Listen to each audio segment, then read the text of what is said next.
Se Jesus Cristo fosse hoje um cidadão brasileiro, vocês acham que ele votaria na esquerda? Se Jesus Cristo fosse hoje um cidadão brasileiro, vocês acham que ele votaria na esquerda?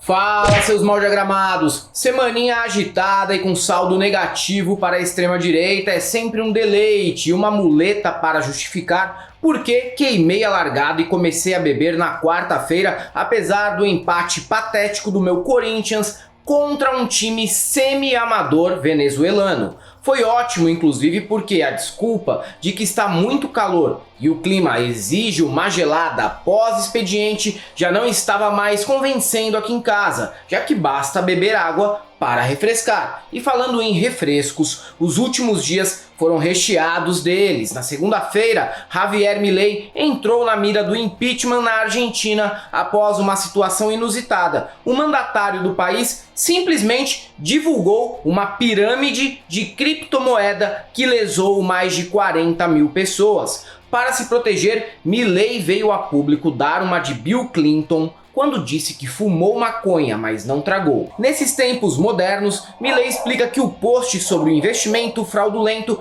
foi apenas divulgação e não promoção da moeda digital. Para mim, isso é ter a certeza de que é muito fácil subjugar a inteligência do eleitor médio da direita. Apenas um dia depois, a PGR aqui no Brasil denunciou o Bolsonaro e mais 33 por tentativa de golpe de Estado. Prontamente, os gênios do lado de lá saíram em defesa do mito. Como? Alegaram que golpe tentado, mas não consumado, não pode ser considerado crime. É tipo você pegar a esposa com o personal no sofá de casa e ele explicar que só foi uma tentativa de comer casada, mas como não foi rápido o suficiente para consumar o coito, trata-se apenas de tentativa de furar o zóio do amigo. E para finalizar com chave de ouro, Donald Trump deu um nó na mente dos brasileiros de direita ao anunciar que negociaria o fim da guerra da Ucrânia diretamente com Putin e aproveitou a deixa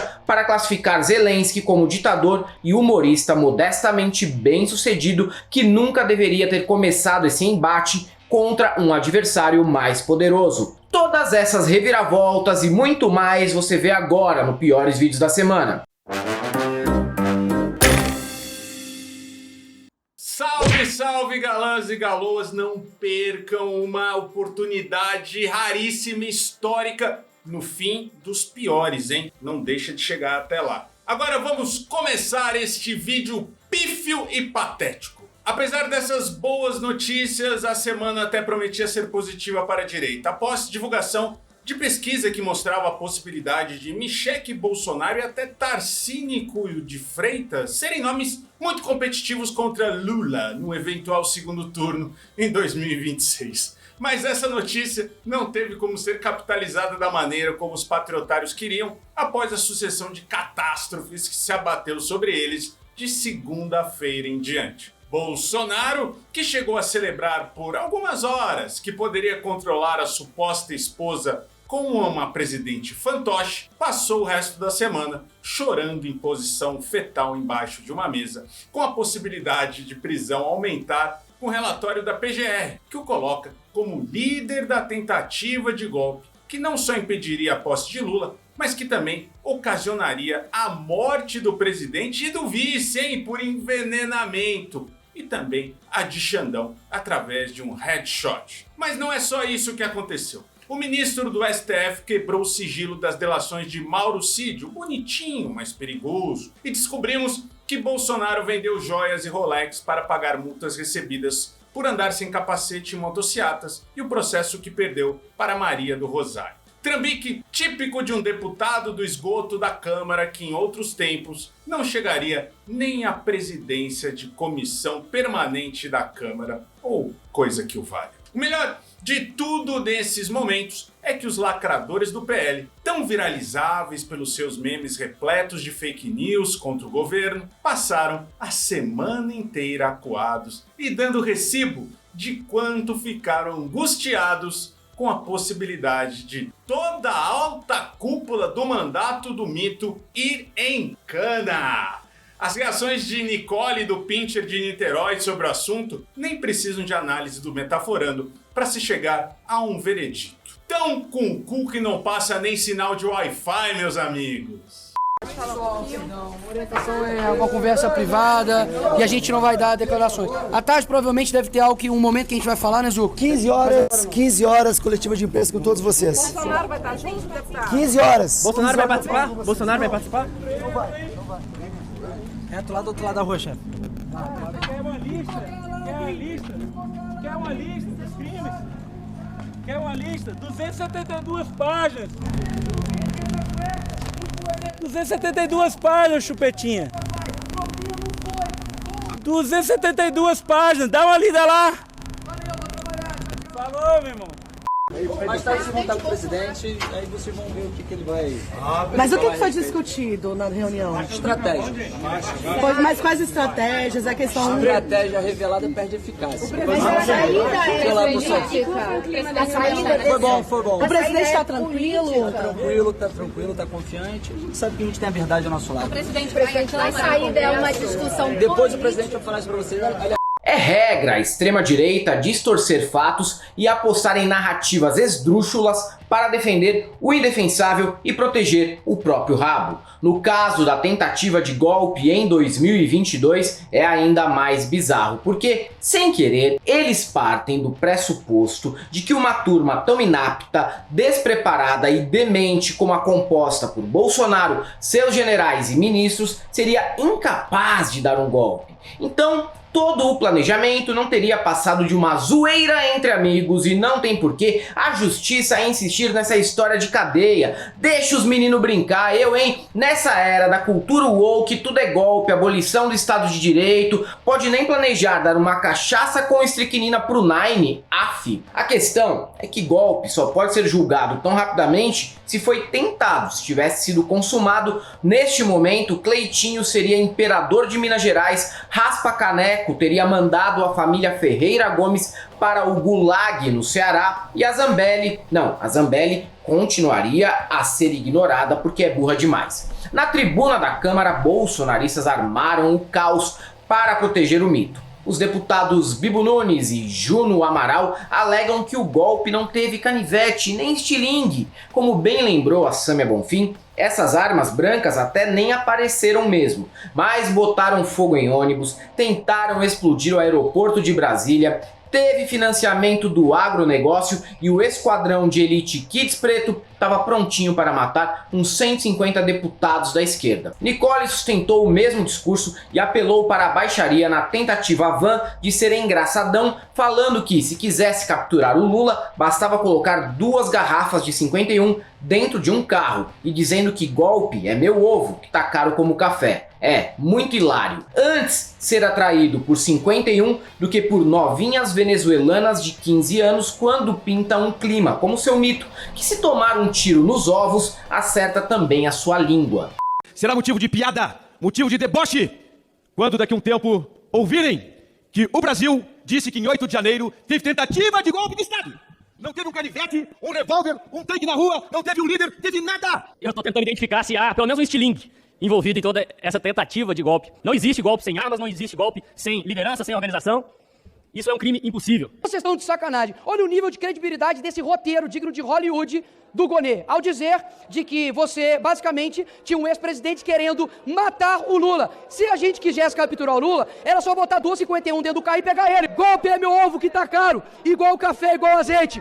Fora Lula e aqui. Não adianta resmungar, a gente vai voltar. Aceita que dói menos. Obrigado, presidente. Havia um plano de assassinato do Lula, do Alckmin e do ministro Alexandre de Moraes. Há provas que mostram, deputado Patrus, que eles sabiam o trajeto que o Alexandre de Moraes faria no dia da posse, o lugar em que ele sentaria na posse e de que modo eles executariam esse assassinato. E o Bolsonaro não só sabia, como ele concordou com esse plano. Assim como pôde editar, inclusive, a minuta golpista que foi encontrada na casa do senhor Anderson Torres, ex-ministro da Justiça. Estamos falando de pessoas que estavam na cúpula do antigo governo e que quando iam pro microfone, saudade da ditadura militar, fazer homenagens a torturadores e a golpistas, a dizer que bastava um cabo para fechar o Supremo Tribunal Federal, ainda tinham coragem de dizer pra gente que nós estávamos inventando de que seriam golpistas. Ora bolas! Sabiam que iam perder as eleições, que não poderia ser diferente? Como é que o povo brasileiro ia reeleger um governo que negou das vacinas, que botou o povo na fila do osso, que dava risadas de quem estava morrendo na pandemia da Covid-19, que fez uma série de atrocidades contra o nosso próprio povo, que organizou um esquema do orçamento secreto? Sabiam que não iam poder se reeleger e tentaram orquestrar um golpe e É risível. É risível vir aqui, deputado, dizer, ora, como é que ia ter golpe se não tinha uma arma e não ia ter um estilingue? Meus senhores, não era estilingue que tinha, não. Era o comandante da Marinha. Era o general Garner que estava à frente, não era um estilingue. Tinha 2 generais, inclusive, do Exército, Braga Neto e Augusto.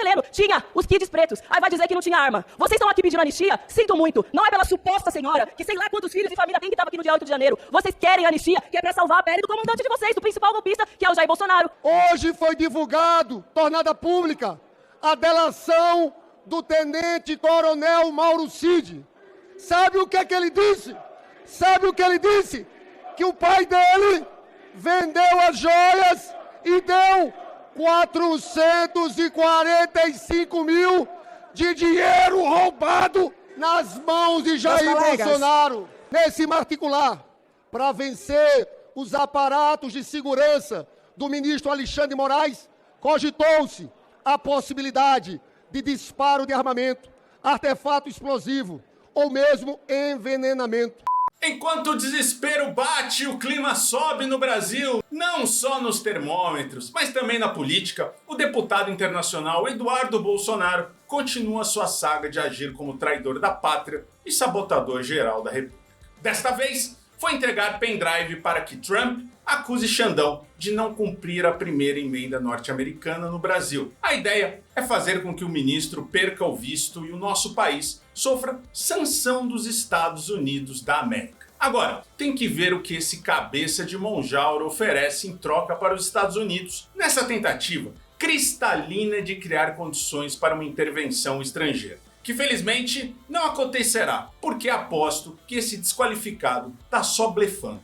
E quando desliga a câmera, aproveita o tempo nos Estados Unidos para fazer compra e muito turismo, né? Mas mesmo sendo jogo de cena para alimentar delírios dos cabeças de vento no Zap, não deixa de ser gozado que um parlamentar que jura ser patriota acredita que a saída para o Brasil é implorar por intervenção externa, enquanto ele poderia fazer o simples, que é ficar por aqui negociando. Quem sabe, reformas políticas e no judiciário. Mas isso exige mais trabalho do que só ligar a câmera frontal do celular e falar meia dúzia de frases de efeito para o gado. Ainda mais inútil que esse ceboso, só o Hélio Negão, que eu jurava, mas jurava que estava até morto, de tanto tempo que não reaparece, soltando as suas tradicionais pérolas. Como assumir que na família dele só vota na esquerda quem é inteligente.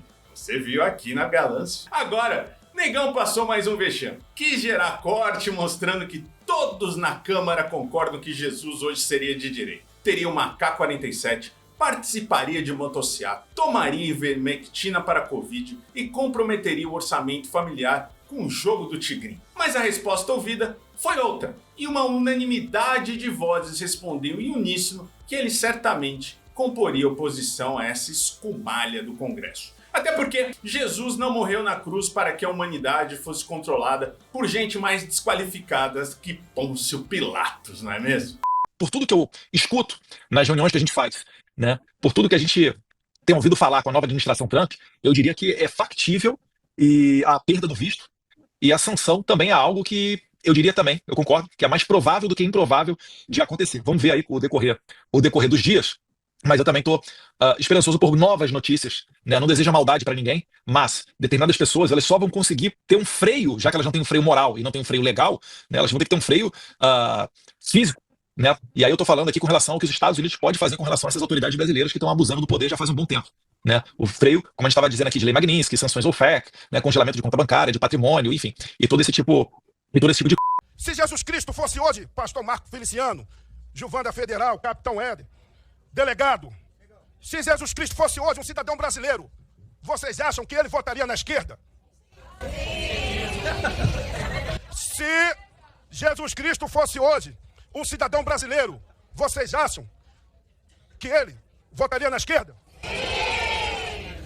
Se no Brasil as coisas estão nesse nível, na Argentina pode ter certeza que estará sempre pior. Além da comida estar tão cara que os cidadãos argentinos precisam fazer compras no Brasil Para conseguir obter o básico, agora o governo Milei arranjou outra forma de bater a carteira dos cidadãos. E foi de uma forma engenhosa, que eu honestamente esperaria de algum golpista menos poderoso, como o Pablo Marçal, faraó dos bitcoins ou Deolane Bezerra, e não de um presidente de um país. Na noite de sexta-feira, 14 de fevereiro, o político divulgou a criptomoeda Libra em seu perfil nas redes e, apenas poucas horas depois, o ativo já estava totalmente desvalorizado, gerando prejuízo para 44 mil pessoas e lucro para apenas 10, que coincidentemente foram também as 10 primeiras pessoas a aportarem grana no investimento. Com a derrocada relâmpago da moeda digital, Milei logo virou alvo da ira dos libercornos, que confiaram que apostar em dica de um esquizofrênico que conversa com um cachorro morto seria a melhor maneira de fazer render suas economias. E até gente que votou nele para combater uma das 72 vertentes do peronismo e a volta de Cristina Kirchner para a Casa Rosada se mostrou decepcionada. Como um homem que alegou não esperar atitude golpista de alguém distinto como esse presidente, que é um economista e não deveria estar envolvido em algo do tipo. É muito fofo ver a inocência de marmanjo sonso. Antes da eleição, Milei já era apontado como um escritor plagiador e tinha confessado receber muita grana para divulgar criptomoedas. Além de ser amigo de todos os envolvidos na criação da Libra, o presidente argentino piorou um pouco a sua situação, dando uma entrevista que teve os bastidores vazados e as imagens provam que ele combinou as perguntas com o telejornal Todo Notícia. Mais um exemplar da genialidade e honestidade da extrema-direita mundial, sempre aproveitando que seus seguidores são panacas para tirar vantagens financeiras baseadas na lei do mínimo esforço. Não lamento, porque esse é o típico crime sem vítima, e Milei está coberto de razão em dizer que criptomoeda é como cassino e que existe uma chance enorme de perder. Até defendo que, como o golpe foi dado majoritariamente em libercornos e ancapes, ele deveria permanecer no poder e ter liberdade para continuar a agir assim até o fim do mandato, pois eu não poderia me importar menos com potenciais vítimas de trambiques do tipo. Le pondría una disculpa a los que se sienten estafados. Para. No, porque no fueron estafados. No, porque garantizar la ganancia que estás prometiendo. Exactamente. Pero entonces, Javier, vos en tu Instagram pusiste: están revolucionando la manera de inversión para ayudar a los argentinos a escapar de la inflación. Escríbanle de parte mía. O sea, no fueron estafados. El negocio tenía una determinada característica. Pero lo pusiste vos en Instagram. Está bien, pero de vuelta, digamos, un negocio bastante simple. Hay gente que te sigue, le decís invertí acá. Por ahí me equivoqué, disculpen. No, está bien, no, es que no, digamos, o sea, de vuelta. O sea, lo harías de nuevo. Porque el negocio, digo, el negocio está... ¿Te defraudó un poco? ¿Te sentís un poco? Y me dolió porque pensé que era distinto. Y reitero, no soy fanático. Me gustan las ideas, pero si le pifia hay que decirlo. No hay que agarrar y porque es mi ley está todo bien. No, cuando se equivoca y no, es lo que hay. Indo para o outro lado do globo, mas continuando na editoria direitista se fudendo pelo mundo, precisamos falar de Zelensky. O presidente da Ucrânia, que chegou a ser chamado de novo São Patrício pelo babaca talentoso do Bono do YouTube, agora finalmente ganhou uma alcunha que faz jus à sua carreira e foi sabiamente classificada por quem? Donald Trump. Foi classificado como humorista modestamente bem sucedido. O que devo concordar porque, apesar de odiar o Trump, acho que ele leva muito mais jeito para a comédia que o ucraniano. Mas o novo presidente estadunidense não se contentou em bancar o crítico de cinema para avaliar o desempenho do Pedinsky nas telas e aproveitou para dar o seu bom recadinho, mas o bom recadinho para ele, avisando que não vai mais liberar grana para financiar a guerra e que deve negociar o fim do conflito diretamente com Putin. E para não deixar dúvidas sobre o rompimento, classificou Zelensky como ditador por ter se negado a participar de eleições. A postura do Laranjão deu um nó na direita brasileira, que meses atrás criticava o Lula porque o presidente buscou uma conciliação para a guerra, que, modéstia à parte, era bem mais favorável para um humorista que a proposta que Trump fará. Compreenda muito bem, a gente não tem simpatia alguma pelo Putin, mas bastava ter bom senso histórico para notar o erro estratégico da Ucrânia ao entrar nessa guerra e acreditar nas promessas da OTAN e dos estadunidenses, né? Nunca esse apoio sai de graça e nunca acaba bem para quem topou o acordo. Vide os fins de ex-amigos dos Estados Unidos, como Obama, Saddam e Noriega. Mas é aquilo, né? A direita carente e emocionada não pode ver um homem branco em capa de revista que já o adota como herói. He refuses to have elections, is low in the real Ukrainian polls. I mean, how can you be high with every city is being demolished? It's hard to be high. Somebody said, oh no, his polls are good, give me a break. Every city is being demolished. They look like a demolition site, every single one of them. And the only thing he was really good at was playing Joe Biden like a fiddle. He played him like a fiddle. That's an expression we use, Yasser, to say that he's pretty easy, pretty easy. A dictator without elections. Zelensky better move fast or he's not going to have a country left. Got to move fast because that war is going in the wrong direction. In the meantime, we're successfully negotiating an end to the war with Russia. Falando em Ucrânia, vários brasileiros viraram bucha de canhão para lutar por uma guerra que não era deles e acabaram mortos, sem direito a traslado para o Brasil ou, na melhor das hipóteses, vivos, mas sofrendo racismo diário dos soldados do batalhão Azov, que costumam ser um pouquinho mais nazistas que o Adolfo. Apesar de termos inúmeras constatações que nazistas brancos e mesmo os eslavos acham uma palhaçada latinos americanos quererem seguir essa mesma ideologia, no Brasil não para de surgir simpatizantes do regime alemão até nas regiões mais inesperadas.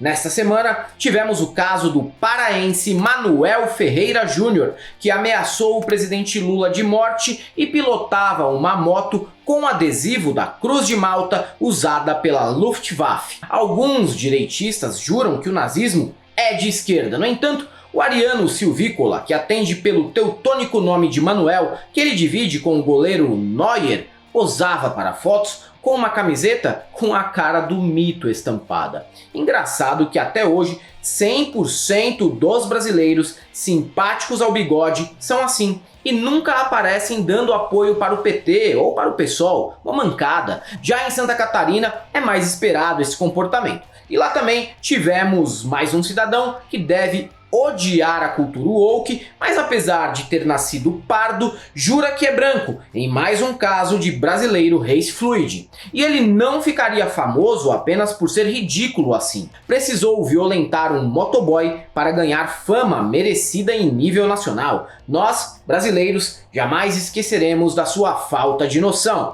Rodrigo, mandei colocar a localização, que o cara tem uma cara de noia. O cara tem uma cara de noia, olha, a mão dele daí a placa dele, ó. O cara é um noia, tá? Tá aqui, mano, a placa dele. Só se incomoda mesmo, cara. Sempre é uma merda. O cara saindo do carro, um noia vem com a moto, bota na frente, agora tem que ferrar. Pagar, vai pagar esse carro aí. Vai pagar porque eu botar no seguro. Ah, pode chamar, tô filmando. Eu tô filmando, ela me bateu.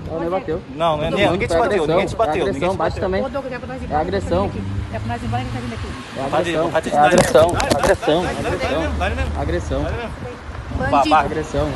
E por último temos que falar do Rio Grande do Sul, onde o jovem formando Vinícius Kruig do curso de Engenharia de Minas da Universidade Federal do Estado considerou boa ideia aparecer com uma suástica no rosto no dia da colação de grau. Por incrível que possa parecer, ele usou a desculpa mais esfarrapada em casos assim. Não era suástica não, cambada de burros, era um símbolo hindu. Seja o que for, merecia uma sequência de socos até esse símbolo hindu virar um catavento.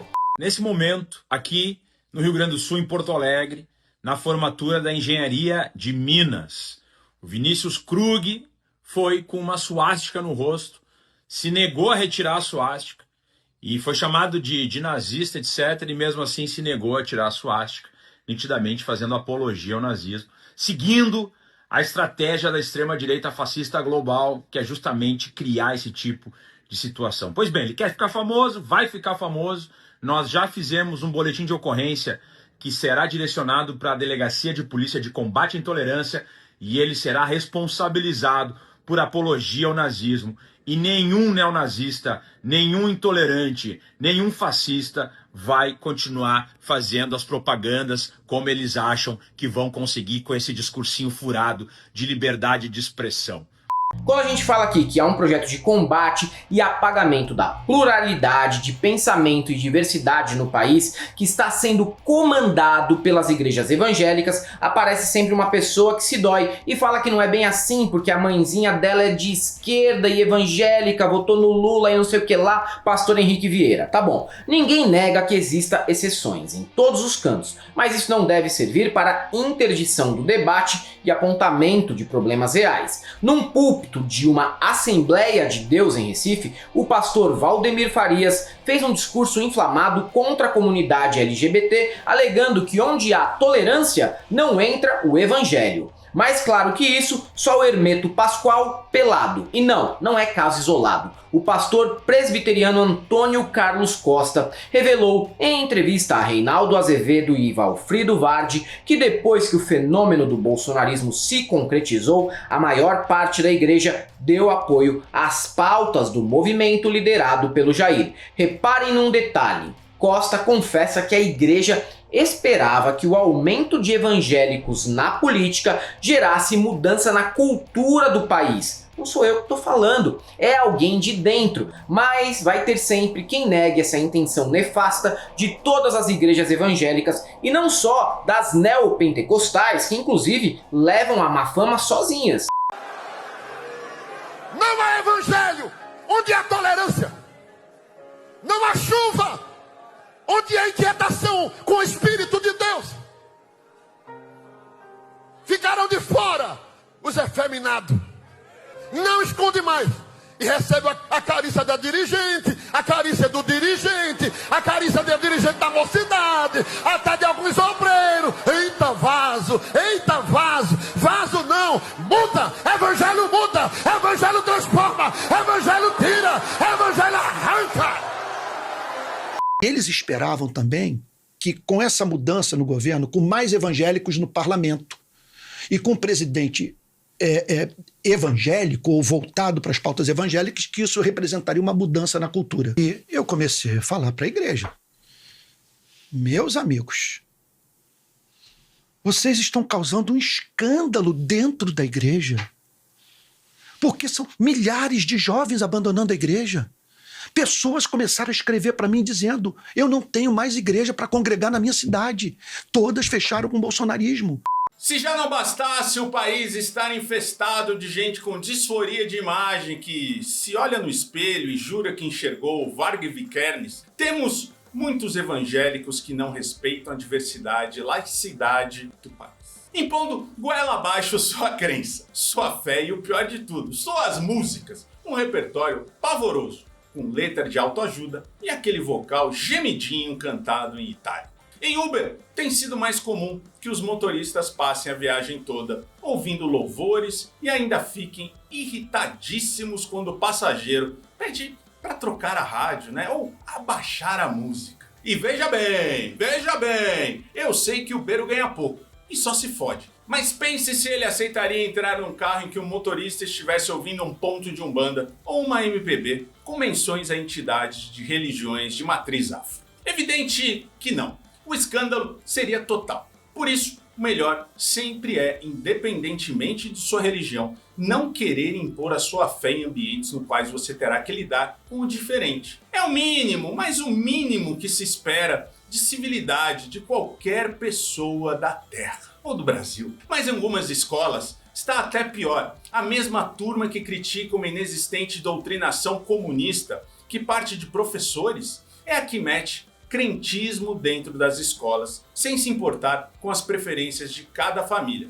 como ocorreu num colégio militar nesta semana. Pura, mas pura lavagem cerebral, doutrinação e identitarismo. Já que, para essa corja, só existe um tipo de identidade possível: cristão, conservador e, se possível, branco. Mas se não for branco, pelo menos faça como nazi catarinense e finja ser um. Culto evangélico, é isso? Conta aqui pra mim. Moça, desce dessa porra, vai. Conta pra mim. Desce. Eu sou obrigada.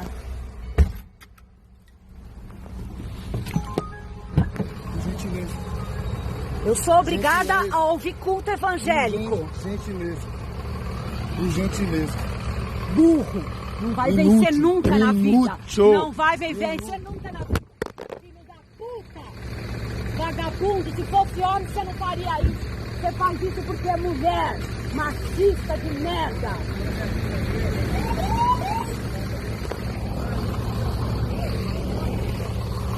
Moço, por favor. Você viu o que ele fez comigo? Eu tô tremendo. A bondade me seguirá, pois a presença de Deus transforma a sua vida. A bondade me seguirá. Agora eu vou trazer um recado da nossa querida amiga Juliana Dalpiva sobre um evento imperdível. Vai lá, Ju! Durante a ditadura, os militares fizeram de tudo para esconder como eles mataram o Rubens Paiva. Durante décadas, a esposa dele, a Eunice Paiva, e a família lutaram por justiça sem descanso. Essa luta da Eunice Paiva foi fundamental para que em 2014 o Ministério Público Federal pudesse identificar e denunciar 5 militares que foram responsáveis pelo assassinato do ex-deputado. Essa luta de décadas da Eunice Paiva foi fundamental para que em 2014 o Ministério Público Federal pudesse finalmente descobrir quem foram os assassinos do Rubens Paiva. Esse processo, que é inédito na Justiça Federal, dá início a uma batalha pelo fim da impunidade contra os crimes. No dia 25 de fevereiro, uma terça-feira, a partir das 8 horas da noite, eu, Juliana Dalpiva, e os filhos do Rubens Paiva, o Marcelo e a Vera Paiva, esperamos você para um encontro especial onde a gente vai revelar toda essa luta da família Paiva em torno de justiça pelo desaparecimento do ex-deputado Rubens Paiva. Esse encontro exclusivo e cheio de informações inéditas vai ser online e não tem replay. Eu te espero lá.